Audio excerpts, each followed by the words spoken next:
আল বদর, আল শামস এবং রাজাকারের বাচ্চারা এবং নাতিপুতিরা, আল শামস, আল বদর, রাজাকারের নাতিপুতিরা মিলেমিশে আবারও ৩২ নম্বর ভাঙতে আসছে।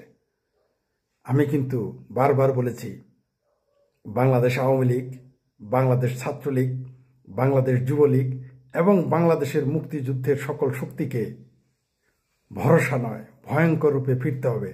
তা না হলে এই বাংলাদেশকে বাংলাদেশ রাখা যাবে না। বাংলাদেশ বিরোধী যত শক্তি আছে তাদের নির্মূল করতে হবে, আর ছাড় নয়। আপনারা দেখেছেন তো, এদের কোনোদিনই আপনি যতই সুযোগ সুবিধা দেন, যতই ছাড় দেন, এরা কোনোদিনই বাংলাদেশের জন্ম মেনে নিবে না। এরা কখনোই বাংলাদেশের মুক্তিযুদ্ধের যত স্মৃতি, মুক্তিযুদ্ধের যত চিহ্ন, তা তারা ধ্বংস না করে ছাড়বে না। এরা বঙ্গবন্ধুকে সহ্য করতে পারবে না। এরা বাংলাদেশের মানচিত্র পছন্দ করে না, করতে পারে না। এরা যদিও বাংলাদেশের পতাকা মাথায় বেঁধে এনে বাংলাদেশের পোস্ট কোড ৩২ নম্বর ভাঙতে আসে। সুতরাং আপনি যাদের মনে করতেছেন যে এদের ক্ষমা করে দিলেই এরা আপনাকে ক্ষমা করে দিবে, তা কখনোই করবে না, করে না। বাংলাদেশের মানুষ রাজাকার আল বদরকে ক্ষমা করে দিতে পারে। বাংলাদেশের মানুষ রাজাকার আল বদরকে ক্ষমা করে দিলেও রাজাকার আল বদর, আল শামস, তাদের বাচ্চা এবং তাদের নাতিপুতি মুক্তিযুদ্ধের পক্ষের মানুষকে কখনো ক্ষমা করে নাই, ভবিষ্যতেও করবে না। আজকে আপনারা তার প্রমাণ দেখতে পেয়েছেন। শেখ হাসিনার ফাঁসির রায়েতেও তারা খুশি নয়। তারা কি বলতেছে? ৩২ নম্বর ভাঙতে হবে। কেন ৩২ নম্বর ভাঙতে চায়? কেন ৩২ নম্বর ভাঙতে চায়?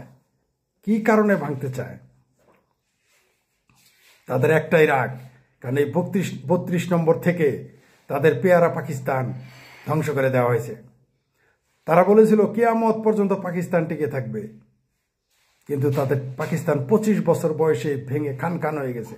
এই বেদনাতে তারা, এই দুঃখের প্রতিশোধ নিতে রাজাকার, আল বদর, আল শামস, তাদের বাচ্চা, তাদের নাতিপুতি সবাই মিলে ৩২ নম্বর ভাঙতে এসেছে। ডক্টর হুমায়ুন আজাদ স্যারের কথা আপনাদের মনে আছে তো, যে মুক্তিযোদ্ধা আজীবন মুক্তিযোদ্ধা নাও থাকতে পারে, কিন্তু রাজাকার আজীবন রাজাকার। তার প্রমাণ পেয়ে গেছেন তো। আমি আবারও বলতেছি, বাংলাদেশ আওয়ামী লীগ, বাংলাদেশ ছাত্রলীগ, বাংলাদেশ যুবলীগ এবং মুক্তিযুদ্ধের পক্ষের শক্তিদের ভরসা নয়, ভয়ঙ্কর রূপে ফিরতে হবে। তাছাড়া এদের আপনি কখনোই নির্মূল করতে পারবেন না।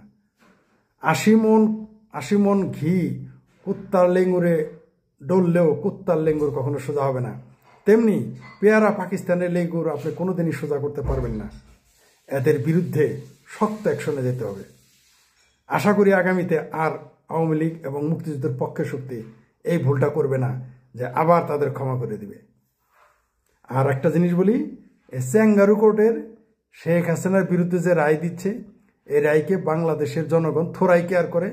মুক্তিযুদ্ধের পক্ষের মানুষ শেখ হাসিনার বিরুদ্ধে দেওয়া এই তথাকথিত চ্যাঙ্গারু কোর্টের রায়কে থোড়াই কেয়ার করে। বাংলাদেশ আওয়ামী লীগ তো এই রায়কে মানেই না, ছাত্রলীগ তো এই রায়কে মানবেই না, যুবলীগ তো এই রায়কে মানবেই না। তাদের এই প্রতারণা, তাদের সঠতা পৃথিবীর কাছে স্পষ্ট। তারা যে শুধুমাত্র শেখ হাসিনাকে ফাঁসি দেওয়ার জন্যেই এই তথাকথিত আদালতে তথাকথিত বিচারের মাধ্যমে এই চ্যাঙ্গারু কোর্ট একটা রায় দিচ্ছে, যার কোনো ভ্যালুই নাই। আমরা দেখলাম যাদের বিরুদ্ধে হত্যা মামলা না হইল, যাদের হত্যা করা হয়েছে বলা হয়েছে, তারা দেখি শহীদানরা কবর থেকে ফিরে এসেছে। শেখ হাসিনার উকিল নাই, শেখ হাসিনার উকিল দেওয়া হয় নাই তার পক্ষে কথা বলার। এটা আন্তর্জাতিক মানের বিচার? এটাই আমরা দেখলাম। বিএনপি যখন রাজাকার আল বদর, আল শামসদের যুদ্ধাপরাধীদের বিচারের জন্য আমরা গণজাগরণ মঞ্চে আন্দোলন করলাম এবং তাদের ফাঁসির রায় কার্যকর করলাম, তখন মির্জা ফখরুল সাহেবরা কত কথা বললেন। এখন তারা কোথায়? আসলে বাংলাদেশ দুই ভাগে বিভক্ত। মুক্তিযুদ্ধের পক্ষ আওয়ামী লীগ এবং মুক্তিযুদ্ধের এবং আওয়ামী লীগের বিপক্ষে একটি দল। বাংলাদেশ এখন দুই ভাগে বিভক্ত, আওয়ামী লীগ মুক্তিযুদ্ধ এবং আওয়ামী লীগ মুক্তিযুদ্ধের বিরোধী একটি দল। বাংলাদেশে আর কোনো জায়গা নেই কোনো দলের, এখন অবস্থান দুইটি। আপনারা দেখতেছেন তো এই বিচারটা কত প্রহসনের বিচার হচ্ছে, হাস্যকর। তো বলে দেই বাসাধনেরা, এত সস্তা। এ রাজা ৩০ লক্ষ হত্যাকারীরা অগণিত নারী ধর্ষণকারীরা বাংলাদেশে শেখ হাসিনার বিচার করবে আর বাংলাদেশের জনগণ মেনে নেবে। স্যাঙ্গারু কোর্টের বিচার মানে কোন শালা? এই স্যাঙ্গারু কোর্টের বিচার এই ইউনুস জামাতের স্যাঙ্গারু কোর্ট মানে কে? না দেশে মানবে না বিদেশে মানবে? এটা তো হাস্যকর। পৃথিবীর সবাই জানে যে এটা প্রহসনের একটা বিচার হচ্ছে।